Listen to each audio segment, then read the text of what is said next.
بینەرانی بەڕێزم کاتەوە هەموو کاتێکی ژیانتان شادوی کامەرانی بێت ڕووماڵی ڕاستەوخۆی NRT لەگەڵتان بەردەوامە. لە ماوەی کاتژمێری داهاتوودا قسە لەسەرەوە دەکەین کە جارێکی تر کورد دەچێتەوە بەغدا و سەر لە نوێ بەشدار دەبێت لە پێکهێنانەوەی حکوومەتی عێراقدا.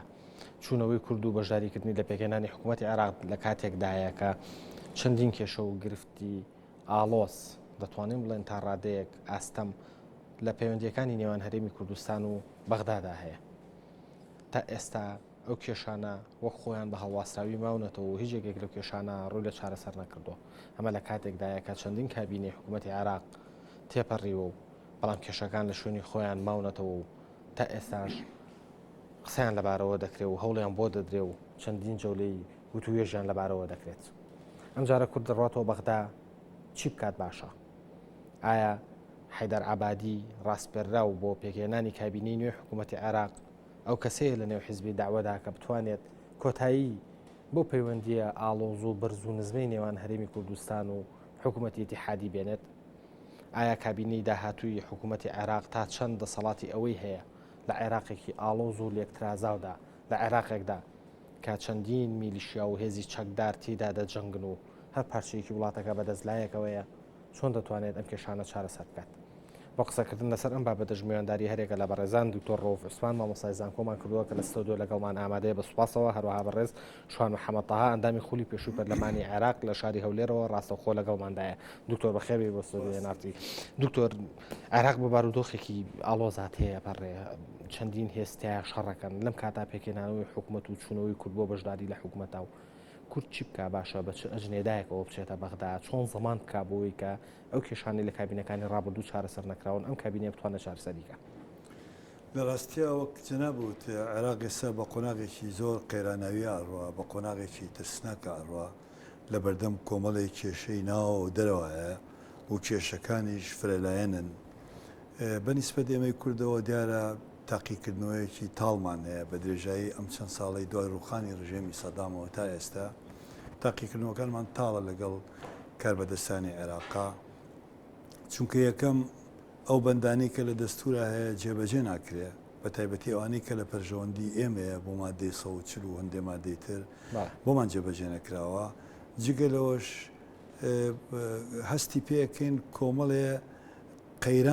قەیرانی بەغای حکامی بەغا خۆیەتی قەیرانەکان لێرە کوردستان بۆەوەی ئێمەش پێوەی بتلێنەوە وەک ئەوان مەعەلعلم ئێمە ئەو قەیرانانە پەیوەندی بە ئێمەوە نییە. لەبەرەوە ئێمە ئێستا لە بەردەم تاقیکردنەوەیکی زۆر هەستیارین، تاقیکردنەوەیکی مێژوویین کە جارێکی تر لەسەر ئەو هەڵانەی ڕابردوو هەنگاو نەنێنەوە و بە ئاراستەیەکی وە مامەڵە بکەین لەگەڵ حکامی عێراقا کە لە پەرژەوەندی ئێمە بێ و ئەتوانین ئێستا لەبەرەوەی کاربەدەستانی عێراق لە قەیرانێکی گەورە ئەژین و کێشەی زۆریان بۆ دروست بووە بە تایبەتی لەو 6 پارێزگا سونە نشینەکان کە ئێستا بەغاش ئەتوانم بڵێم لە بەردەم مەترسیایە. لەبەرەوە ئێمە بیانی سیاسەتمەدارانی کورد ئەو وەفدەی کە ئەچێ بۆ دانوسان بۆ بەغا ئەشێ کۆمەڵێ مەرجی هەبێ و ئەو مەرجانە بە ئاشکرا بووتێ لە بەردەم هەموو کاربەدەستانی عێراقا و بە بۆچوونی من ئەبێ سەقفێکی زەمەنیش دانێن بۆ چارەسەری کێشەکان، نەک وەکو جارەکانی پێشوو بڵێن بەسەر چاو بۆتانەکەین و هیچ. جاری پێشوو دوای 8 مانگ حکومت لە سەردەستی هەرێمی کوردستانە دروست بوو، لە سەردەستی کاک مەسعودا دروست بوو. دکتۆر، قسەیەک هەبوو کە کورد هەمیشە وەرەقەیەکی ڕێکەوتنی پێیەکە ئەچێتە بەغدا، بەڵام کێشەکەی لەوایە کە تەنها وەک عەرەب بەڵێ ڕووس ئەقلامەکانی نووسیوە وردەکاریەکانی تیا باز نەکردووە. یعنی کاتێکیش کە یێتە سەر جێبەجێکردن و قسە لەسەر وردەکاریەکانی ئەکرێت ئیتر لێرە کێشەکان سەرهەڵەدا و ئەو ڕێکەوتنانی کە ئەکرێ لەگە کووردا جێبەجێ ناکرێن. ئەشێت یعنی بەعزێکی وا بێت هەندێکیشی شەر نییە. ینی تۆ کۆمەڵی کێشەت هەیە لەگەڵ عێراقا، کێشەکان ئێستا هەڵپەسێراون بەڕاستی، کێشەی نەوتوغازی هەیە، کێشەی مادەی 140 هەیە، کێشەی پێشمەرگەوە هەیە، کێشەی بودجەوە هەیە. ئەمانە هەموو کێشەی گەورن بەڕاستی، فایلی گەورن. ئەم کێشانە پێویستی بە خەڵکی پرۆفشناڵ هەیە، خەڵکی وا کە بتوانێت لەگەڵ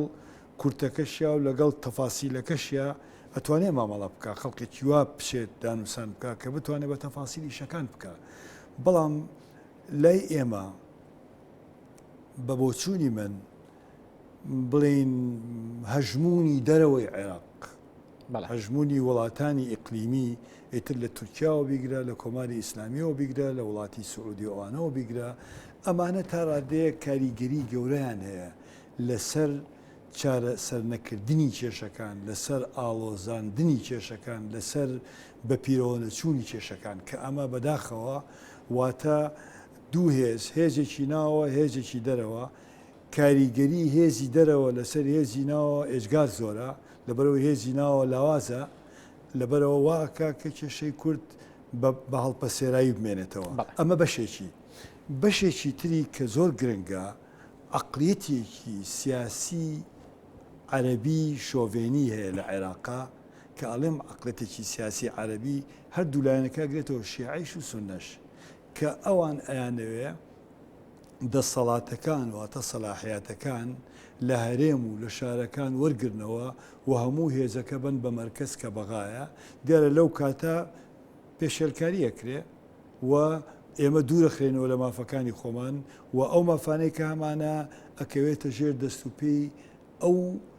خواستانەی ئەوان کە ئەڵێن ئەبێ مەرکەز زاڵ بێ حتا ئێستا ئەوەنەی کە ئێمە ژاوین لەگەڵ برا عەرەبەکانمانە ئەڵێن ئێوە لە سەر و فیدراڵیەتەوە پێڕاکێشن و ئەوەی ئێوە ئێستا ئەتانەوێ و کردوتانە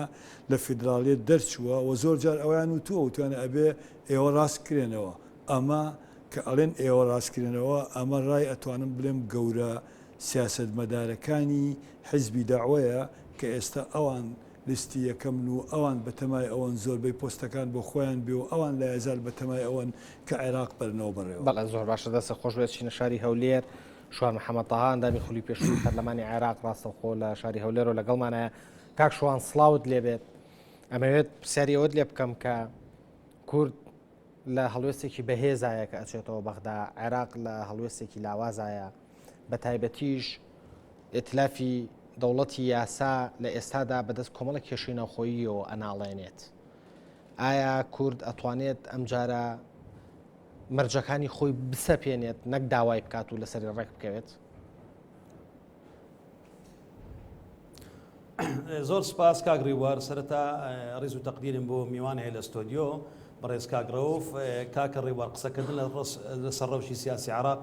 قسەکردن لەسەر کۆمەڵی کێشەی چەندین کێشە و قەیرانی پێک ناکۆک ئەو کێشانە ڕەنگە هەندێکیان پێویست بن بە دەرەوە هەندێکیان پێویست بن بەناوە بۆیە ئێمە کە باس لە پەیوەندیەکانی نێوان هەرێم و بەغدا دەکەین گەلی فاکتەر هەنگەرێک عامل هەندەکرێ قسەیان لەسەر بکرێ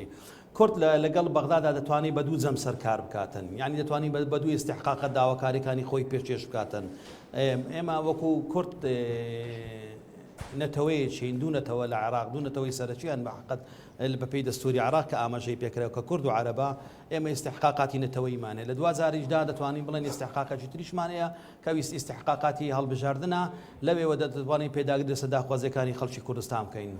بەڕێز من بەش بە حاڵی خۆم کێشەی ئێمە کێشەی داخوازی نیە بەقەت ئەوەی کێشەی سیستەمی حکومڕانی لە عێراق تاوەکو کێشەی ینی سیستەمی حکومڕانی لە عێراق ڕاستەڕێ نەکرێ من پێم وانێ نەکورد و نەهیچ دانێکی سیاسی تر بتوانێتن کێشەکان بگەێنێتە کەنارێکی ئارام بۆیە ئێمە لە سەرەتادا ئەوە دەخوازین دوو بابەتی سەرەکی هەن کە کورد دەکرێ پێداگری لەسەر داخوازیەکان کە یاوەخۆ پێگەی هەرێم بەهێزترکاویش بۆ شێوانی خوارەوە یەکەمیان کە باسمان کرد ڕاستەڕێکردنی سیستەمی حکومڕانی دووەمیشیان ئەوەیە لە هەرچی زووە مفاوزی کورد هەوڵ بدا پەیڕەوی ناوخۆی ئەنجومەنی وەزیران پێشکێش بکەن ڕەنگە لێرە و لەوێدا کە باستەوە بکرێ بەرنامەی و پرۆژەی حکوومەت کابینەی نوێ شتێکی مهم بێ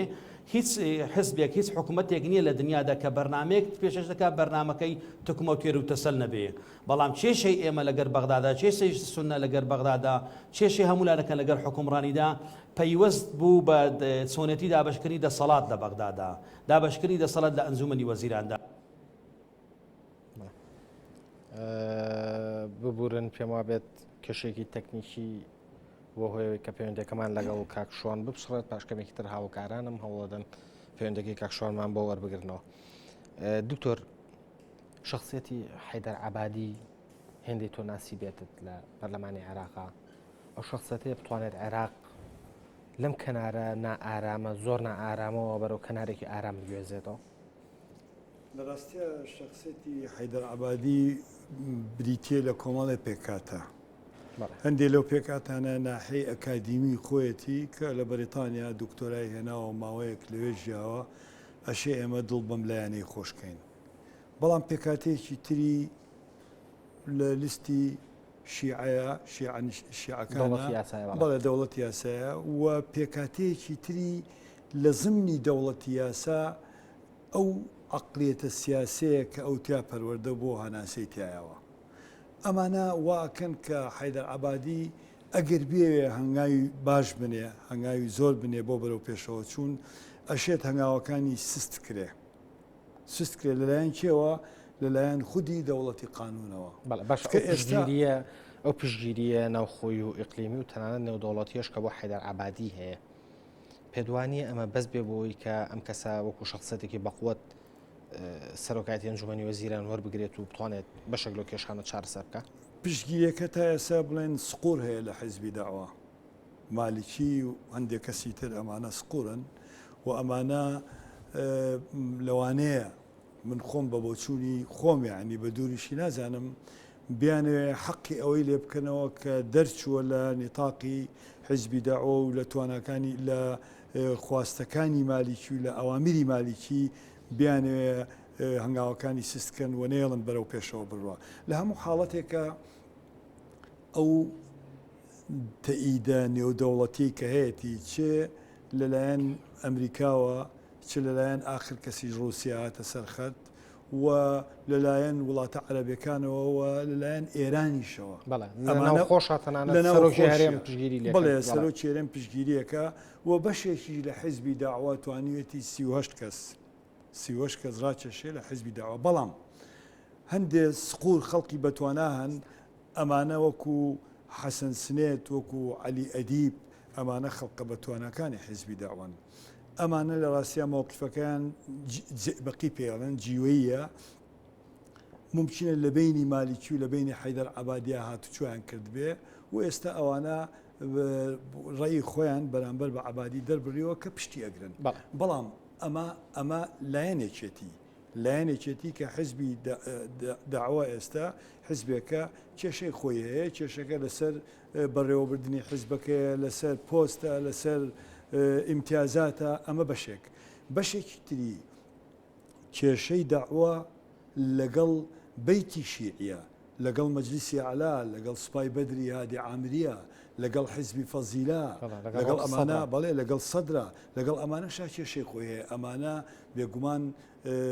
خەڵکی بەتوانای خۆیانیان هەیە وەڕایان وایە نابێت سەرۆک وەزیران هەمیشە هەر لای حیزبی داوا بێ و ئەمانیش بەیتی شیعین و ئەگەر ئەمانە لیستێک دروستکەن هەموو بەیەکەوە ئەتوانن لە لیستی دەوڵەتی یاسا زۆرتریکەن و ئەیانەوێ ئەوانی سەرۆک وەزیران بۆ ئەوان بێ. ئەمەش کێشەیەکە حەزەکەم من دێ لە کێشەکانی تریش بڵێ بمبورە دەرفەتی پێویستە ئێمە پەیوەندێکی کاک شوانوەری گیراوەتەوە لە شاری هەولێرەوە کاک شوان جارێکتر سڵاوت لێبێت ببوورە بۆ هۆی کێشە تەکنیکی و پەیوەندێکە بچڕا ئاماژەت بەوە کرد کە کورد باشتر وایە ئیش لەسەر گۆڕینی پێڕەوی ناوخۆی ئەنجومەنی وەزیران بکە ئەوەی کە لە ماوەی چەند ساڵی ڕابردووە قسەی لەسەکرا ئەوە بوو کە کابینەیەک لە دوای یەکەکانی حکوومەتی عێراق لە دەستور لایەن داوە و دەستوریان بە واضحی پێشێل کردووە بە تایبەتیش لە کێشەکانیان لەگە هەرێمی کوردستانە. قەناعەتت وایە کە کورد ئەولەویەتەکەی چییە؟ ئەوەیە کە زەمانەتی جێبەجێکردنی دەستور بکات لەلایەن کابینەی تازەوە یان هەوڵی گۆڕینی پێڕەوی ناوخۆی ئەنجومەنی وەزیران بداتەوە بەشێک لە دەسەڵاتەکانی ئەنجومەنی وەزیران بگەڕێنێتەوە بۆ پەرلەمان. کاکە ڕێبەرتاوەکو ئێستا پەیڕەوی ناوخۆی پەرلەمان نیزامی داخلی مەجلیسی وەزەرا مسودەیە ئیقرار نەکراوە لە حکوومەتەکەی مالشی ڕێگانەدا کە ئەو پەیڕەوە جێبەجێ بکرێتن ئەنی نەهاتە بەربواری جێبەجێکردن هەموار نەکرا. لە 2010 کە ئێمە قسە لەسەر دەستوری عێراق دەکەین کە لە 144 مادەی دەستوری عێراقی ڕەنگە دەوڵەتی یاسا زیاتر لە 100 مادەی پێشێل کردبی هەر لە مەبادیە ئەساسیەکانی دەستوری عراقی تا دەگاتە دوایین ئەو فەقەرانی کە پێیوەستن بە ئەنجومەنی پارێزگاکان بۆیە قسەکردن لەسەر ئەو بابەتە ڕەنگە زۆر هەڵبگرێ بەڵام ئێمە کە باس لە پەیڕەوی ناوخۆ دەکەین ڕەنگە کەسێک بپرسێ ڕۆژنامەنووسێک چاودێرێک بڵێتن ئەو بابەتێکی فەنیە بەڵێ بابەتێکی نەکار فەنیە دەسەڵاتەکان تەوزیع دەکاتن بۆ ئەگەر ئێمە مەسەلەن بنمونە ناکرێ لە وڵاتێکدا تۆ 4 ساڵ وەزیرێک بە وەکالەت بەڕێ بکرێ وەزارەتە گرنگەکانیش دەبێت لە نیزامی داخلی ئەنجومەنی وەزیران ئەوە دیاری بکرێ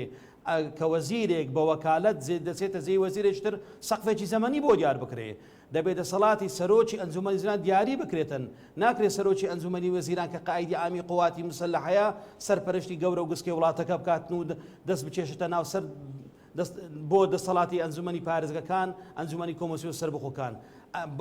ئێمە قسە لەسەر پەیڕەو دەکەین پەیڕەوی ناخۆی ئەنجومەنی وەزیران دەکەین قسە لە دەسەڵاتەکان دەکەین کێشەی ئێمە کێشەیەک نەبووە لەگەر خودی مالیکی بەقەت ئەوەی کێشەمان لەسەر سیستەمی حکومڕانی هەیە سیستەمی حکومڕانی بەوە ڕاستە ڕێ دەکرێتن ئێمە دەبێت پەیڕەوێکمان هەبێ بۆ ئەوەی کەسی پێ ئیتیهام نەکەین ئەوە سیستەمێکە دەبێت بە زۆرینەی دەنگم بنمونە یعنی هەر یەک لەو خاڵانی کە زۆر گنگە لەگەر دەبێت لە پەیڕەوی ناوخۆی ئەنجومەنی وەزیران دیاری بکرێ لە هەر کاتێک نیوەی ئەنجومەنی وەزیران بایکۆتی کرد دەبێت حکومەتە بە حکومەتێکی تەصریف الأعمال چاوی لێ بکرێ ناکرێت سەر لەبەری وەزیرەکان دەوام نەکەن سەرۆکی ئەنجومەنی وەزیران سەر بە وەکالەت هەموو وەزیرەکان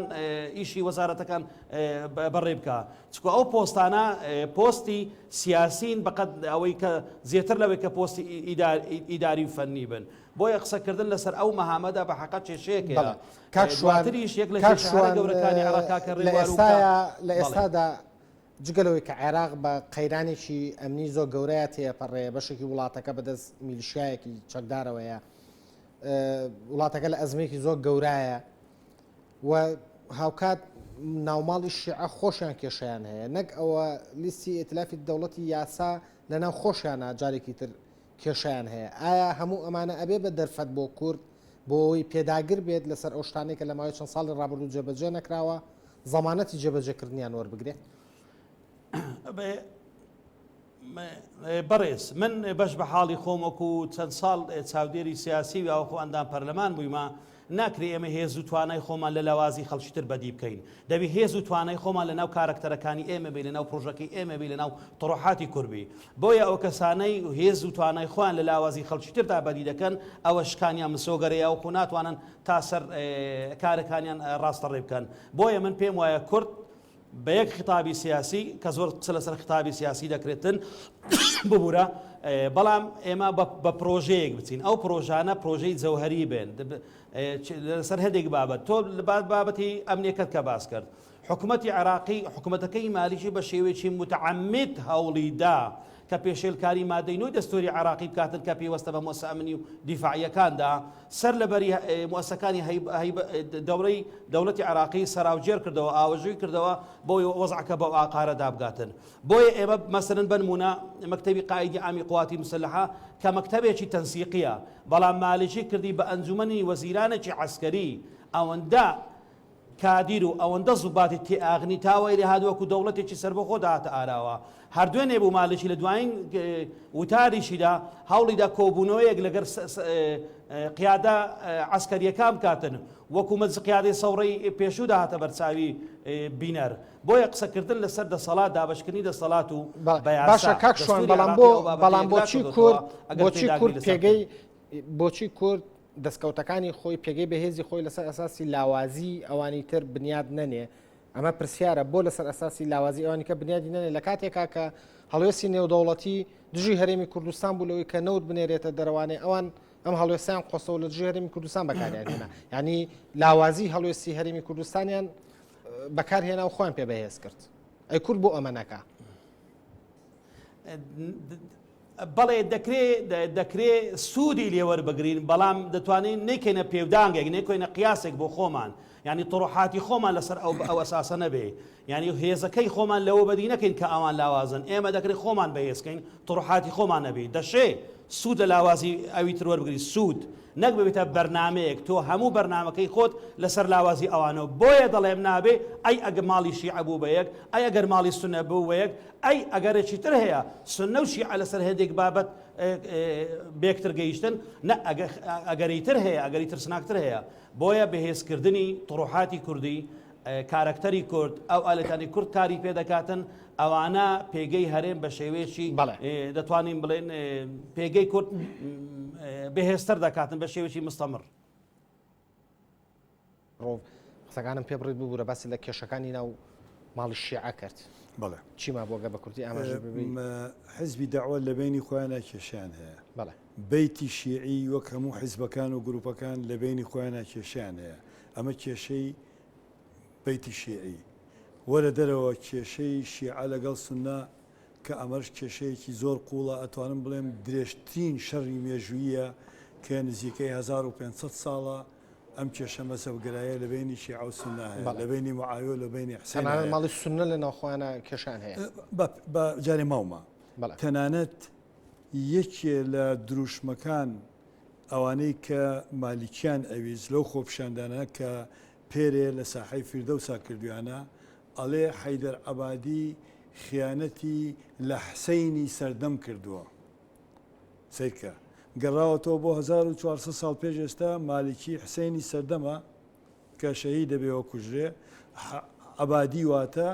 بەرەی معاویە و یەزیدە هەتا ئێستا ئەم شەڕە کە 1500 ساڵە زیندوو ئەکرێتەوە لە ژێر کۆمەڵێ ناونیشانە ئەمە دوو کێشە کێشەی شیعە و سوننا کێشەی خودی شیعە کێشەی دکتۆر حیزبی داوە لە بینی خۆیانە ینی کورد ئەتوانێت سوود لەم کێشانەی ناوخۆی با بڵین ماڵی عەرەبی ئێماڵی ناوی ماڵی عەرەبی لێنین لە عێراقا چ شیعە و چ سوننا ئەوانە سوود لەمانە وەربگری لە وتوێژەکانیە ئەتوانێ وەک فاکتەرێک من بەڵێ وە کارتێکی فشار لەوا لەگەڵ کاکشوانم وە کارتێکی فشار چکە کێشەی ئێمە بەڕاستی کێشەی کەمینە و زۆرینە نییە کێشەی نەتەوەییە کێشەی نەتەوەیی لەگەڵ مەسەبگەرایی جایە لەگەڵ کێشەی حیزبی جایە لەگەڵ بەرەی چەپ و بەرەی ڕاستە جایە لە ناو حیزبەکانە کێشەی ئێمە کێشەیەکی نەتەوەییە نەتەوەی دووەمین لە عێراقا و نفوسەکەمان نزیکەی 5-6 ملیۆنە و ئەم کێشەیە ئەمانەیە بەرەو پێشەوە بڕواوە کەر نەتەوەیشتر تموحی ئەومان هەیە کە لە فیدراالێتەوە بەرەو کۆنفیدراالێت بڕۆین وە زەوی وزارێکی زۆرمان بە حکمی تعریب و تەبعیز کەوتۆتە ناوچەی عەرەب نشینەکانەوە ئەمانە هەموو کۆمەڵی کێشەن کە ئێمە دووچاری بووینەوە. تۆ خۆت پێ دوایە کە حەیدەر عەبادی لەم بارودۆخی عێراقا کە خۆشی دوێنێ تەسریحێکیەوە ئەڵێ ڕێگا بە گوڵ و گوڵزار نەنەخشێنراوە ئاماژە بە سەختی ئەرکەکەیەکە لەم قۆناغەیە قەناعەتت وایە چێتە ژێر ئەو بارەی کە زەمانەتی بابە کورد بەمەبەستی بەشداری لە حکوومەتەوە سەرخستنی پێگەێنانی و کابینەیە لەوانەیە زەمانەتی موقت بە چکە من ئەوەی لەگەڵ چۆن ئەو زەمانەتە موقەتانە بکرێ بە هەمیشەیی وەفدی و توێشکاری کوردی ئەرکی یەکەمی چیە بووی بیکە بە هەمیشەیی با من حەزەکە من دێشت بڵێم لەسەر حەیدەر عەبادی لە ڕاستیە من 4 ساڵ برادەرمە بەیەکەوە بووین لە ئەندام پەرلەمان بۆ لەگەڵمانە ماوەیە سەرۆکی لیژنەی بڵێن مالی بوو ماوەیەک دارایی بوو و تەسەورەکەم یەکێ لەو تەگەرانەی کە دروستی کردووە لە نەیانی بودجە بە عێراقا هەڵوێستی حەیدەر عەبادی بووە واتە حەیدەر عەبادی لە موسسەیەکە ئیشەکە کە موسسەی داعوەیە کە عەقلیەتی سیاسی ئەو حیزبێکە لە کەسایەتە زۆر نزیکەکانی مالیکیش هەژمارەکرێ ئەو کاتە ئەژمارەکرا بەڵام ئێستا لەوانەیە وانە بێت و مالیکی ڕەغمەن عنه یعنی بەناچاری ملیە چونکە مەرجعیەت ڕئیوا بوو ئێران ڕئیوا بوو ئەمریکا ڕئیوا بوو ناو حیزبەکە ڕئیوا بوو ئەجنە مالیکی من متابعی وردی ئەو خطابەیم کرد 15 دقیقە بوو 12 دقیقە و نیمی باسی هەڵوێستی خۆی و کار و کردەوەکانی و ئەمانە بێگومان کار و کردەوەکانی چییە؟ 8 ساڵە عێراقی بەرەوداوە بردوێتەوە عێراقی تووشی شکستی گەورە کردووە بەڵام ئەو شکستەکانی وەک دەستکەوت باسە کردووە بە کۆمەڵێ وشەی باق و بریق و ئەمانە کە زۆربەی کێشەکانی ئەخستە سەر بێگانە سەر سونە نشینەکان سونەکان مەزەبگەرەکان نەک خۆی نەک موسسەکەی خۆی بەڵام بە بۆچوونی من زۆربەی گەندەڵەکان زۆربەی شکستەکان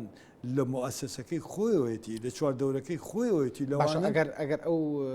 پێڕەوی ناوخۆی ئەنجومەنی وەزیران هەموار بکرێەوە ببێ بە یاسا و شەسپێنرێ قەناعەتت وایە کە لە دەسەڵاتەکانی سەرۆەزیران کەمەکاتەوە ئەشێت یان باشتر دەسەڵاتەکان ڕێک نەخێر ئەشێ یارمەتی دەربێت چکە ئەو یاسایە کە دانرێ بۆ نظام داخلی ئەنجومەنی وەزیران بەڕاستی ئەبێ یاسایەک بێت زۆر ورد بێ و خەڵکی شارەزا ئەوانەی کە لە دەستورە توانیان هەیە لێ هاتوون و ئەوانەی لە محکمەی ئیتحادین یا زۆر جار ئەتوانن تاقیکردنەوەی دەرەوەی عێراق بێنن، ئەتوانن خوبەرای بێگانە بێنن بۆ ئەوەی دەستوریان بۆ دەنە. زۆر ئاساییە ئەوە. ئەو دەستورە ئەبێ وا بکە کە سەرۆکۆزیران بەرەو دیکتاتۆر بوون نەبات. ئەمە یەک. دوو سنوورێک دانرێ سەرۆکۆزیران لە دوو خول زیاتر نابێت ببێ بە سەرۆکۆزیر. ئەمە بەڕاستی لە بەردەمیا بەردێکی گەورە دانێک کە ئیتر ئەو کەسە بەرەو بە دیکتاتۆر بوون نەبێت. جگەرەوە شتی ترمان هەیە ئەمە نابێت لەو دەستورە زۆرینە و کەمینە بە ئاراستەیەک بێ کە حەقی قومیەتی دووەم بخورێت، چکە ئێمە لە هەموو حاڵەتێکا 5 وەزیر 6 وەزیرمان هەیە بەرامبەر بە 20 وەزیر بەرامبەر بە 25 وەزیر. لەو کاتانە بەڕاستی تۆ ئەگەر ئەغڵەبیەی مطلقە لێک بیتەوە ئەغڵەبیەی بەسیط لێک بیتەوە لە هەموو حاڵەتێکا ئێمە ئەدۆڕین ئەگەر بکەوێتە دەنگان. ئەبێ لەو حاڵەتانە بە شێوەیەک داڕێژرێ ئیتر ئەو کاتە بۆ بەعزێ دەنگانی گرنگ بۆ بەعزێ پۆستی گرنگ بۆ بەعزێ شتی گرنگ ئەو کاتە ئەتوانی بیکەی بە دوو لەسەر سێی دەنگ.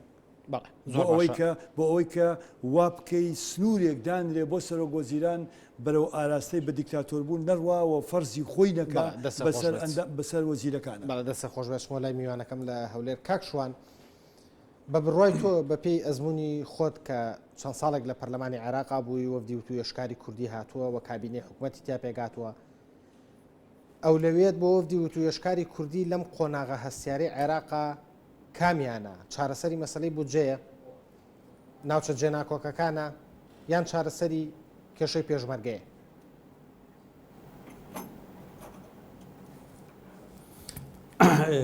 کاکە ڕێوەر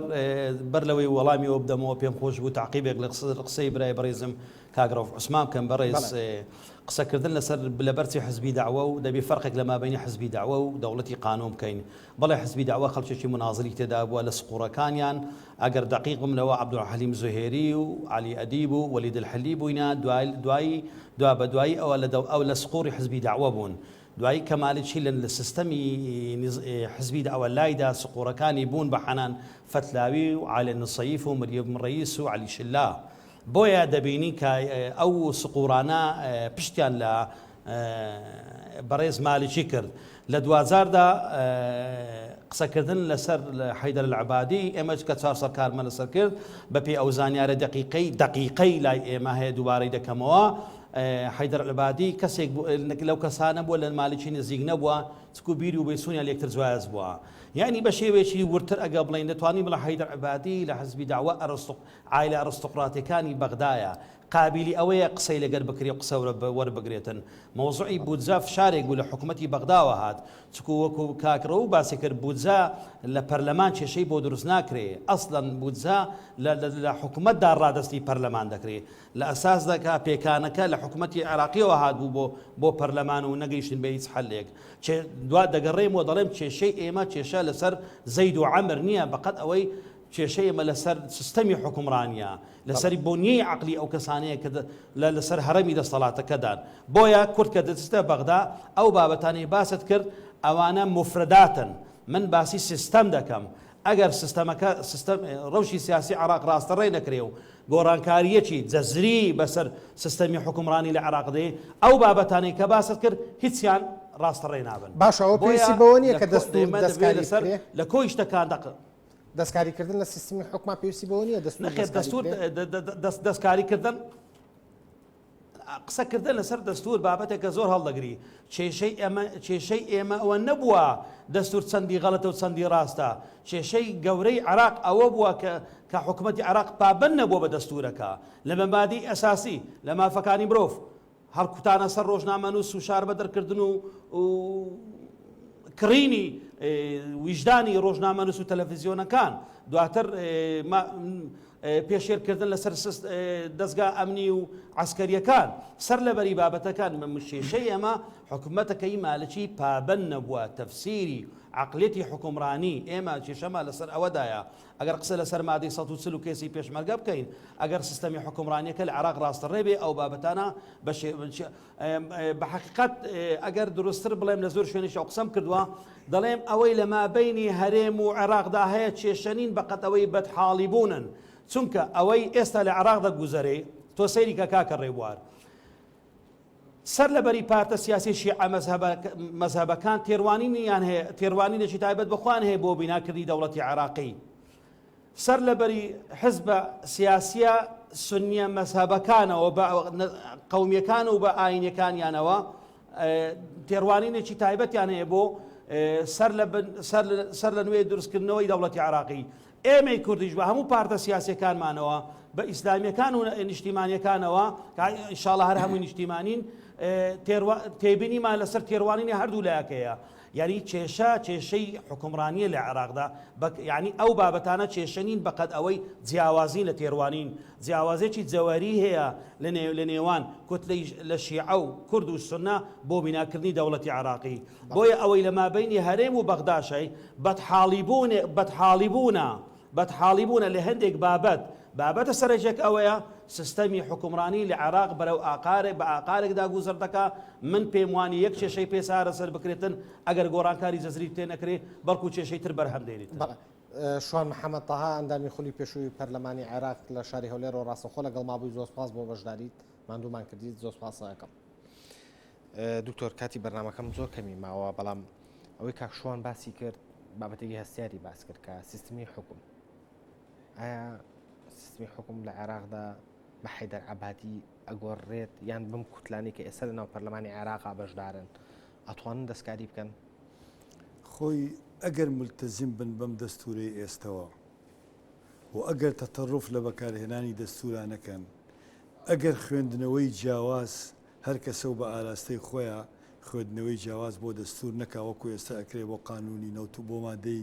ئەو مادەی کە باسی دەرهێنانی نەوت و ئەوانەیە کە هەر کەسە و بەلای خۆیان ڕاکێشێ بە قەناعەتی من ئەتوانین بگەینە عەقدێکی ئیجتیماعی سیاسی هەموو لایەنەکان بەیەکەوە بەڵام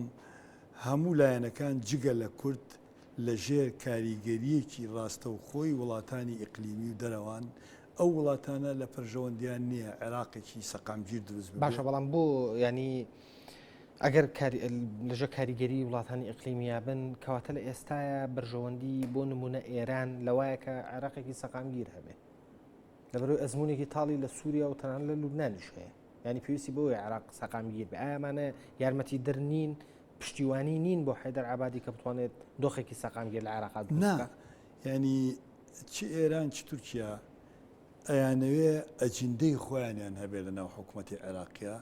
بە جۆرەی ئەو ئەجیندانە پەرژەوەندەکانی خۆیان پارێزن چونکە بەڕاستی سیاستکردن نەک لە خۆرهڵاتی ناوەڕاستە لە هەموو عالەمە ئەخولێتەوە بە دەوری پەرژەوەندی دائمە نەدۆستی دائم هەیە نە دوژمنی ئێستا بەرژەوەندی ئێران لەوای عێراق سەقامگیر بێیان سەقامگیر نەبێت بۆ ئەم قۆناغا بۆ پاراستنی بەیتی شیعی بێگومان لە پەرژەوەندی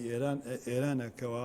عێراقێکی وا بێتەکایەوە کە حزبی داعوە و شیعە لەسەر حکم بن بەڵام هەرگیز لە پەرژەوەندی ئێران نییە بڵێن ئینقلابێکی عسکەری کودەتایەکی عسکەری بکرێ و یا لە ڕێگەی داعشەوە سونەکان جارێکتر بێنەوە سەر حکم ئەمە کێشە گەورەکەیە بەڕاستی. زۆر سپاس دەکەم دکتۆر ڕۆف عوسمان مامۆستای زانکۆ کە لە ستودیۆ لەگەڵمان ئامادە بوو زۆر سپاس بۆ جەنابەت هەروەها سپاس بۆ میوانە بەڕێزەکەی کەم شوان محەممەد تاها ئەندامی خولی پێشووی پەرلەمانی عێراق کە ڕاستەخۆ لە شاری هەولێرەوە لەگەڵمانە بوو سپاس بۆ ئێوەی بینەرانی خۆشەویستیش کە تا ئێستا بینەرمان بوون تا بێگەشتنەوەمان هەموو لایەکتان لە خۆشییان بن.